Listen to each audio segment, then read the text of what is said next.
Subscribe کیجئے بسم Thanvi YouTube channel کو اور بیل آئیکن کو ضرور پریس کریں تاکہ ہر طرح کی اسلامک ویڈیو بروقت آپ تک پہنچ سکے۔ نظر آ گیا ہے محرم الحرام کی پہلی تاریخ ہے۔ پہلی تاریخ کے تعلق سے ہمارے اکابرین اور مشائخ کی طرف سے بہت سے وظائف منقول و مذکور ہیں۔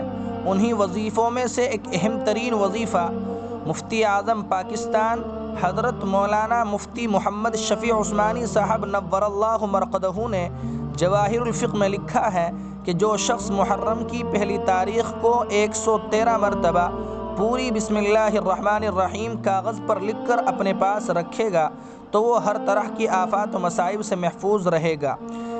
یہ وظیفہ بڑا ہی مجرب ہے اور بڑا کارگر ہے۔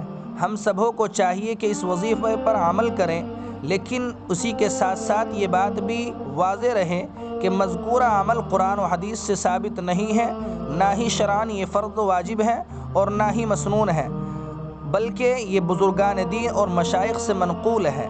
اللہ تبارک و تعالی ہمیں اس مہینے کی قدردانی کرنے کی توفیق مرحمت فرمائے، بدعات اور رسومات سے ہماری حفاظت فرمائے۔ والسلام علیکم ورحمۃ اللہ وبرکاتہ۔